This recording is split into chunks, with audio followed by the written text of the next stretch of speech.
Kraft presents The Great Gildersleeve. The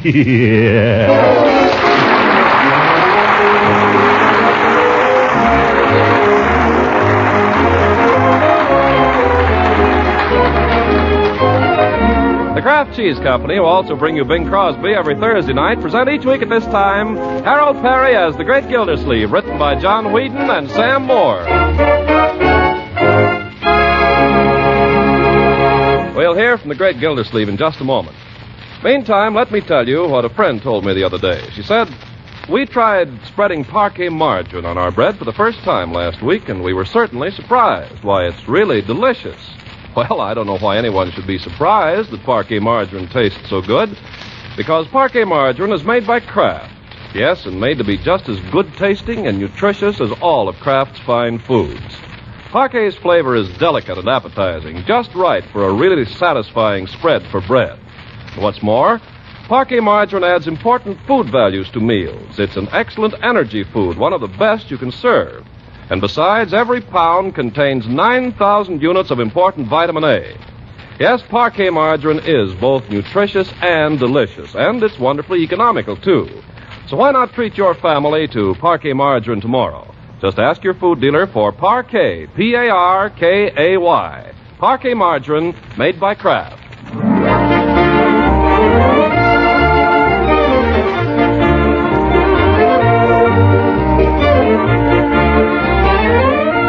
Now let's see what the Great Gildersleeve is up to. For a week, he's been strictly on the job at the water department, but today, with everything running smoothly, he's been able to give a couple of hours at lunch to laying out future strategy for Eisenhower and MacArthur.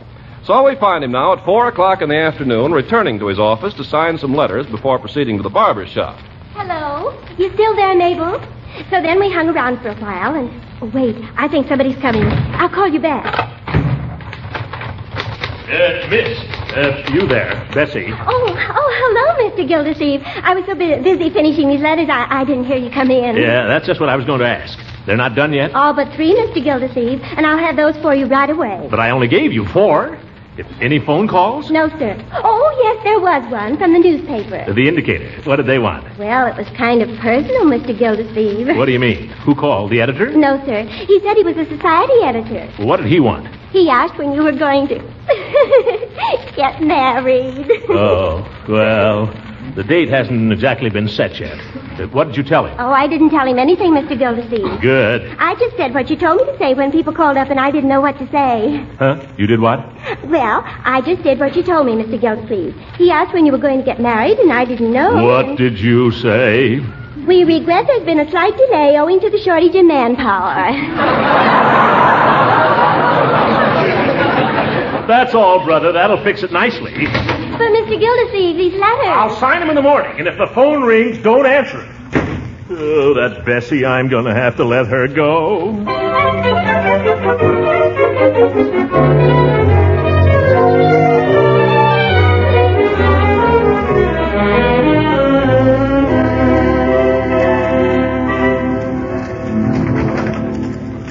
Well, speak of the devil. Oh, hello, Floyd. Judge and I were just talking about you, Mr. Gildersleeve. Are you living at this barber shop now, Hooker? Every time I come in here, you're here. Every time I'm here, you come in. Yes, well, just give the judge a quick trim, Floyd. There's no use trying to make him look good. Gildersleeve, go over there and sit down, will you, and keep out of my hair? Very good.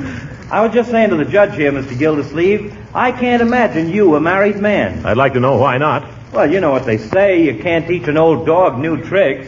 We're none of us getting any younger. Maybe you're not. By the way, Gildy, when are you and Leila planning to get married? Why do you want to know? Just interested, that's all. Well, we haven't set the date yet. What's the matter, Gildy? Is she giving you the runaround? Why do you ask that? Well, you've been engaged quite a while now. People are beginning to talk. Yeah. Beginning to say, what about this? Is she going to marry him or isn't she? Of course she's going to marry him. Me. We're just waiting till, well, we thought we'd wait a while, that's all. Well, that's women for you. Try to pin them down and they give you the slip every time. Yeah. Now, maybe I shouldn't say this, but I made the mistake of going with a girl for 3 years. Yes. That was before I met my present wife. Everything was lovey-dovey from the start, but there was always a million reasons why she couldn't possibly marry me till the day after tomorrow. So in the end, what happens? A cattleman from Kansas moves in, and I wind up married to my present wife, which is okay. Got a nice little place there. Now, you take my advice, Mr. Gildersleeve. Don't make the mistake I made. Pin her down. Get tough. Yeah, Floyd, you could be right. Get tough. And what's more, they love it. Why, 20 years ago, if I'd known as much about women as I do today, it would have been a different story. You'd have married the other girl? I wouldn't have gotten married at all. Wait a minute now. You got me confused.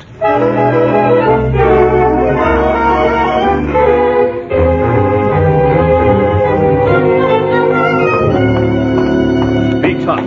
That's the way to treat women, all right. Now, look here, Leila Ransom. I've stood all the shilly-shally, and I'm going to. I want an answer, and I want it now. Boo. Leila, never do that to people. It's liable to stunt their growth. I'm sorry, Throckmorton. Come in, won't you? Thank you. I was coming in anyway. I was just going to call you up. I've had the most wonderful news. It'll have to wait. Leila, I demand to know when we're going to be married. Well, for goodness sake, is that all? All? Isn't it important to you? Of course, but I've been trying to tell you, Throckmorton. My only sister Winfield is coming to visit me tomorrow. That's fine, Leila, but what's that got to do with our wedding day? Why, I wouldn't think of getting married without having Winfield at my wedding. Huh? And besides, I wouldn't want to rush into anything without consulting her. I hope she likes you, Throckmorton. I hope so. What if she doesn't? Oh, that just couldn't happen, darling. I'm sure it couldn't. Because when you try, you can be so charming. You will try, won't you? Well, of course. You see, Winfield's married to a Yankee, just like you. But he's the handsomest man I ever saw in my whole life. I hate him. He's an engineer, and he's doing some secret construction work for the government at Camp Fuller. So naturally, Winfield and little Michael wanted to be near him. Michael? That's their little boy. He's just about Leroy's age, but he's not like Leroy at all. Well, that's something. Look, Leila, I'll be good to your sister, and I'll be good to her little boy. But answer me one thing. When are we going to get married?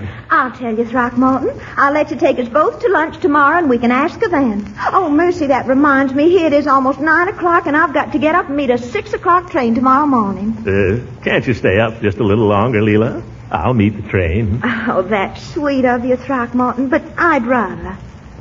All right, I'll go. Throckmorton, you're not going away angry. No, I'm going home and think about the Romo plan.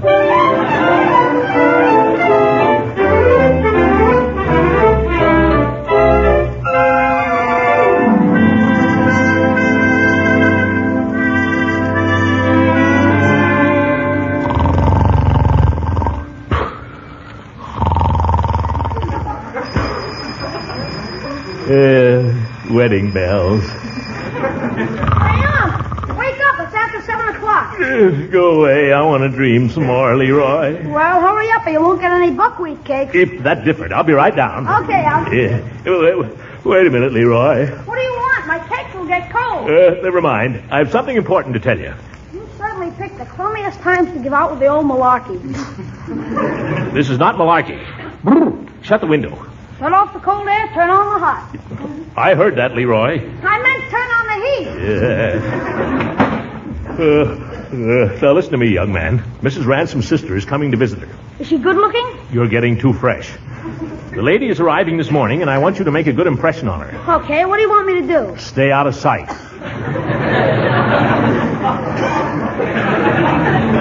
She has a little boy, and when the proper time comes, it may be all right for you to play with him. But until I say so, don't you go near him. For goodness sake, what's going on up here? Oh, good morning, Marjorie. I was just about to get up. I sent Leroy up because Bertie's making buckwheat cakes, and now Leroy's cakes are cold. Oh, I'm sorry, my dear. I was telling him how to behave himself while Mrs. Ransom's sister is here. Oh, when did she come? This morning.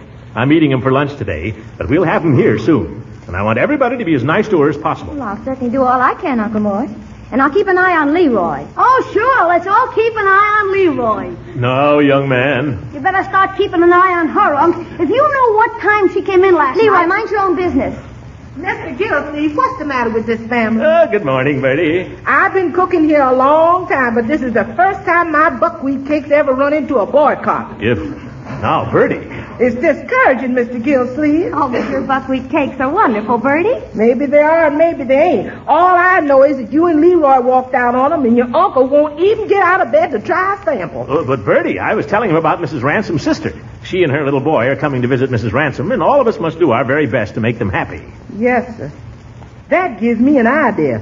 What's that, Reddy? I wonder, do they need a good cook? Oh, gangway, everybody. Get downstairs and plow into those buckwheat cakes.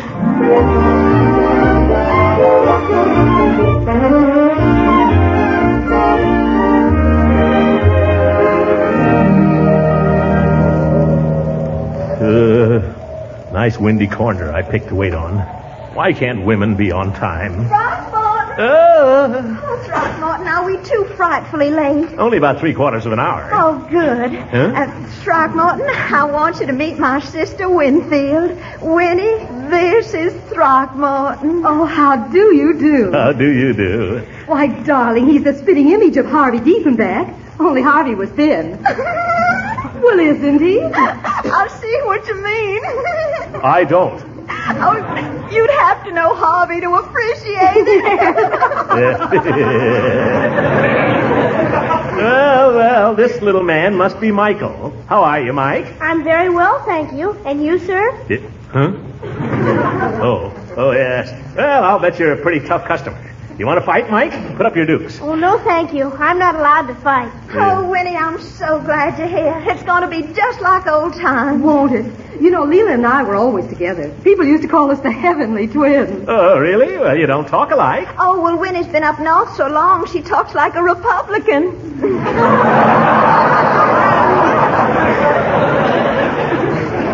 But in the old days, we were more like chums than sisters. Remember when we used to go on dates together? And dress alike. Oh, you remember the summer at Virginia Beach when we switched bows? Yes, and remember the summer I was so crazy about Tubby Walker? Till the day of the picnic. Speaking of picnics, ladies, how about a little lunch? Oh, gracious, here we are rambling on like a couple of schoolgirls and forgetting all about Throckmorton. You know, I can't get over how much he looks like Harvey Diefenbach. Who on earth is Harvey Diefenbach? Who is Harvey Diefenbach? Well, Harvey was an old beau of mine that I got engaged to once when I was young and foolish. Oh. I laugh every time I think of him. You were dead serious at the time, though. Oh, gracious, yes. And Winnie couldn't see him for dirt. She did everything in her power to break it up. Well, how about a little lunch, huh? I don't mind telling you, I'm starved. Oh, Throckmorton, I hope you don't mind, but we've only got 5 minutes to get to the hairdresser. But I thought I was taking you to lunch. Well, that's terribly nice of you. Well, we thought if you didn't mind, you could take little Michael to lunch while we have our hair done. Don't you think that would be a good idea? Well, what about the question we were going to ask? Throckmorton, you're a lamb. Isn't he a lamb, Winnie? Now, Michael, you go with Uncle Throckmorton and have a nice lunch. We've got to run. Be a good boy, Michael, and do what Uncle Throckmorton tells you. Have a good time, you man. You hear? See you later. Come on, Mike. My name is Michael. Michael, come on. We're going into the hotel and have lunch. But I'm not hungry. Well, I am. I've been waiting an hour. This isn't a very nice hotel, is it? It's the best hotel in Summerfield. I've been in bigger ones. Sorry it doesn't measure up to your standards. Let's sit here. Yes, sir. Now, what would you like to eat, Michael? I see they've got roast beef today. Well, I don't like roast beef, thank you. Don't like roast beef? What boy doesn't like roast beef? Well, how about pork chops? I'm allergic to pork. What? It makes me break out. Oh. Well, how about a poached egg? You think you can handle that? I had one for breakfast. It wasn't very good either. Look, Michael, how about a nice bowl of milk toast? Let's go away from here. I don't Just a minute. But I really don't see anything. Sit down, you. I'd like a little something to keep body and soul together. I'm going to have roast beef, baked potato, peas, succotash, and pie a la mode. And you little squirt, you can sit there and watch me eat it.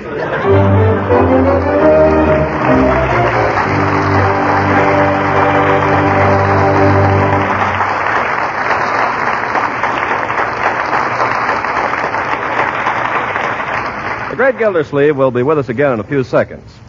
I'm sure you mothers and housewives have noticed that when you cook or bake something especially good for your family, it disappears mighty fast. Well, the same thing often happens to a food product that's exceptionally good, and that explains why your food dealer may sometimes be temporarily out of Parquet margarine, Kraft's delicious spread for bread. Of course, Kraft is doing everything possible to keep dealers supplied. But these days, so many people prefer Parquet margarine that some dealers just can't keep up with the demand. Now, I don't mean to say that you can't get Parquet margarine. Likely as not, most of the time you can. But it is wise to watch your dealer's stocks and buy Parquet whenever he has a supply. Remember, Parquet is an excellent energy food and a reliable year-round source of vitamin A. So it's good advice to always watch for and always ask for Parquet, P-A-R-K-A-Y. Parquet margarine made by Kraft.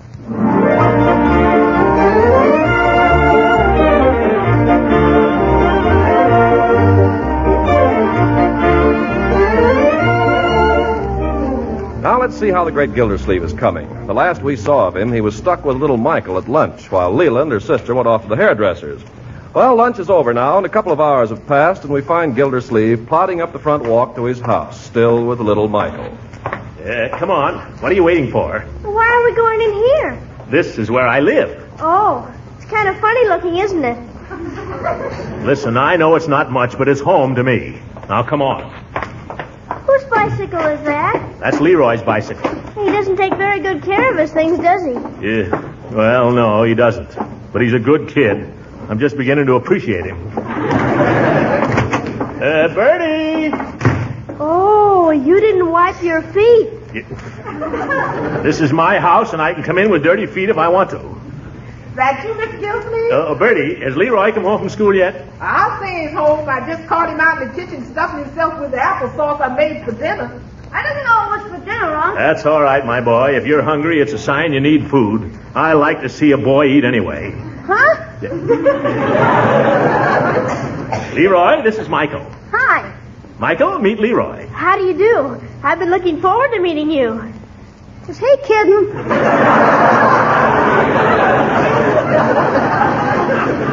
Now, Leroy, remember that Michael is your guest. My guest? Yes. I thought it'd be nice if you two boys played together all afternoon. Oh, but Unc, I was just going over to Piggy. She's expecting me. Leroy, I'm asking you as a favor to me. But I thought you told me to keep away from the little punk. Listen, you entertain the little punk and don't give me an argument. Mother says it's not polite to whisper. Yes, and you're right, too, Sonny.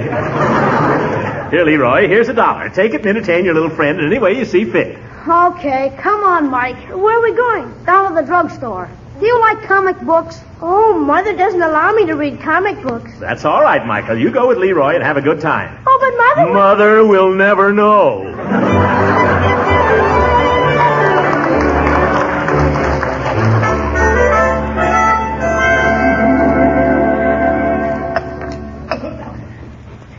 Boy, that was a short soda. I win. I hit bottom first. Well, you cheated. You've still got some left. I have not. Look. Well, anyway, I made mine last longer. Sour grapes. And when I finish this one, I'm probably going to have another. Yeah? Who's going to pay for it? Oh, I've got money. Oh, mister! His name is Peavy. Yes? What can I do for you, young gentleman, now? I'll have another chocolate raspberry soda. Well, sorry, son, but we have a rule here, only 2 of those to a customer. I suppose you think if you make me another one, I'll be sick. If I make you another one, Sonny, I'll be sick. Well, my mother lets me drink all the sodas I want. Well, if you'll bring me a note from your mother to that effect, I'll be glad to fill the prescription. But I wouldn't care to take the responsibility myself. Listen, you have no right... Hey, why don't you stop hollering and finish the soda you've got? I don't want to. I paid for it. You go on and finish it. I don't want to. Why not? I don't think I feel very well. Here, give it to me. I'll finish it. Oh, here you are. Hi, Unc. Hello, Mr. Gildersleeve. Leroy, where in the world have you two been? Right here. You know what time it is? Michael, your mother's been looking all over the place for you. She's just about crazy. Well, I'm afraid our young friend here is overindulged a bit, Mr. Gildersleeve. Yeah? What do you mean? I don't feel very well. Oh, my goodness, look at him. Spots. Well, now, there's nothing to be alarmed at, Mr. Gildersleeve. I'd say it was just a simple case of hives. Nothing to be alarmed at. I'll get the blame for this. What's he been eating? He's under the influence of a couple of raspberry sodas. A couple? Peavy, what kind of a joint are you running here? I'm just trying to run a respectable drugstore, Mr. Gildersleeve. You know what you're running? A public nuisance. Well, no, I wouldn't say that. You ought to know better than to stuff a kid with sodas. How is this going to look for me? I'm supposed to be taking care of this little twerp. When his mother sees me, sees him, she'll burn up. What am I going to do? Well, a little calamine lotion might relieve the irritation. Oh, goodbye, Peavy.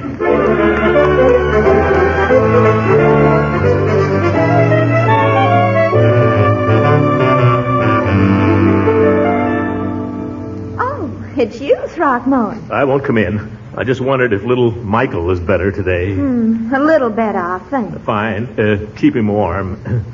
Leila, I wondered if you'd care to go to the movies with me tonight. Bing Crosby and something or other. Oh, I'd love to go, Throckmorton, but Winfield's crazy about Bing. Why don't you take her instead? Well, that'll be all right, only... Oh, thank you, Throckmorton. I know she'll have a lovely time.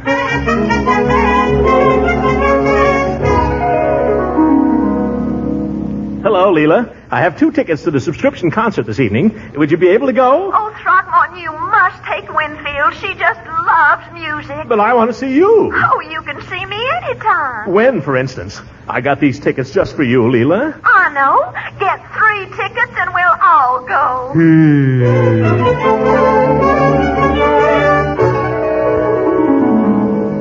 Leila, you're going out to dinner with me tonight. But Throckmorton... No, I won't take no for an answer. I haven't seen you alone for a week. Well, I'd love to, Throckmorton, but I just don't like to go out and leave Winfield alone. I got that all taken care of, too. Judge Hooker's going to take Winnie to dinner and the movies. Oh. Now, will you have dinner with me, or do I have to kidnap you? Oh, Throckmorton, you're so masterful. What can a girl say? All right. And I'll be expecting an answer to a certain question you've been putting off, too.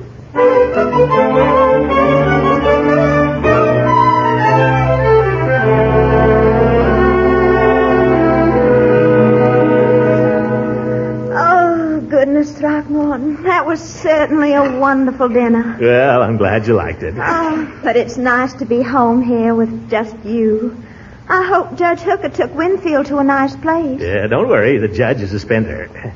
They're probably at the movies by now. Well, I'd rather just sit here by the fire with you and talk. Yeah, me too. What shall we talk about, Throckmorton? Well, I've been trying all evening to get you to answer one question. Oh, Throckmorton, you're not going to stop that again. I'd like to know why not. Well, you're so unromantic about it. Oh, yeah. Let's talk about you then, huh? You know what I think is the cutest thing about you? No, what? Your ears.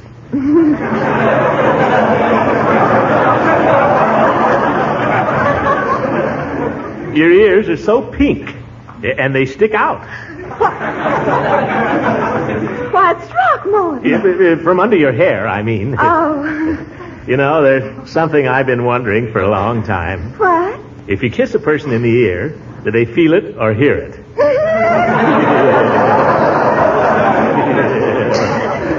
That's a very interesting question, Throckmorton. Yeah, and I know how to find out, too. Uncle Throckmorton, what are you doing? I wish that kid was Leroy for 5 minutes. Gracious, Michael, why aren't you asleep, honey lion? Well, I got nervous upstairs, Aunt Leila, so I thought I'd come and sit with you for a while. But, Michael, don't you want the Sandman to come and take you to the land of Nod? Oh, no, I never go to sleep until Mommy comes home. You don't, huh? Well... Now, that's no way to grow big and strong, Michael. I bet if you lie down in your little bed and let Uncle Throckmorton tell you a little story, you'll be asleep in no time. I don't like stories, thank you. You'll like this one. Now, Throckmorton, don't force the child. Yes, I won't, Leila. Now, let's just try it, shall we, Michael? Just come upstairs with me, and if you don't like the story, you can come down here again. Is that a promise, Uncle Throckmorton? Cross my heart and hope you die. I die. All right, but I'm warning you, I hate animal stories. Suit yourself, my boy. No animal stories. I'll be back in a moment, Leila. And I don't like fairy stories either. All right, no fairy stories. And I really can't stand it. Never mind. Now, young man, let's come to an understanding. I want you to get in your bed and stay there. But I don't want to. All right. Now, what do you want most of anything in the world? I want to be one of the quiz kids. Well, next to that, be reasonable. I want a chemistry set. You sucker.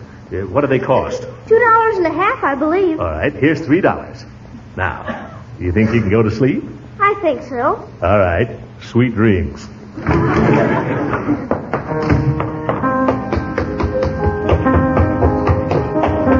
Why, Throckmorton, Leila. I have a way with children. I didn't realize you were such a storyteller. You'd be surprised. Oh, don't stop playing, Leila. That was beautiful. Well, if you really enjoy it. Tell me the story you told Michael, won't you? What, and put you to sleep, too?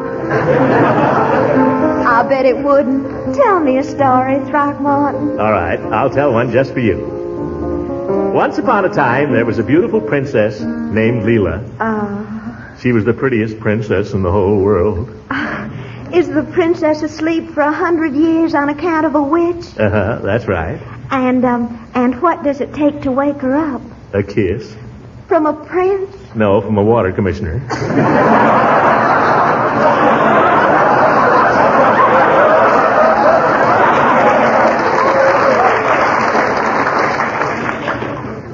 Leila. Yes, Throckmorton. Leila. Hello, everybody. Well, I'll be up. Oh, hello, Winnie, darling. Don't let me disturb you. I'm just going upstairs. But, Winnie. I'll be right down in a minute. Leila, this is the last straw.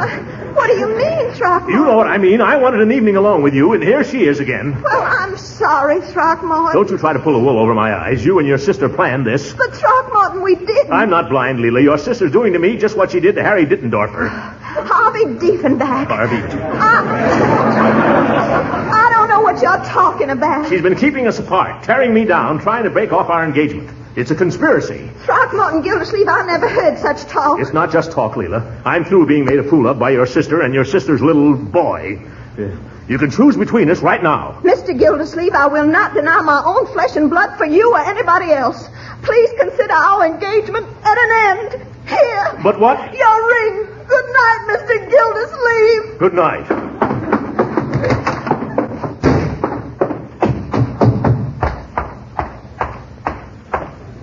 Hello, Gildy. Hooker, what did you bring that woman back here for? Why, we're on our way to the movie. She just stopped in to get her lipstick. Oh!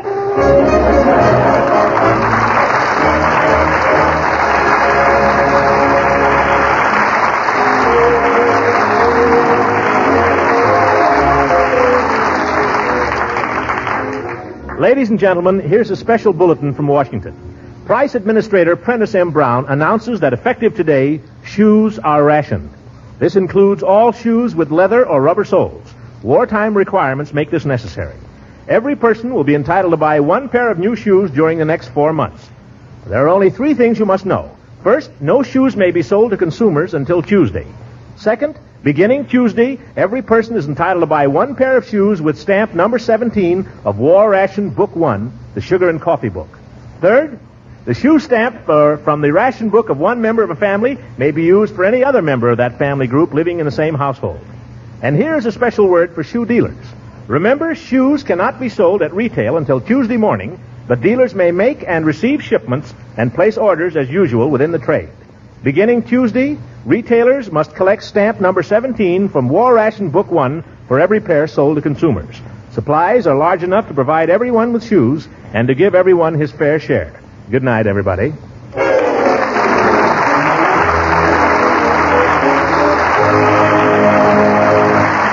Ken Carpenter speaking for the Fab Shoes Company, inviting you to listen in again next week for the further adventures of the Great Gildersleeve.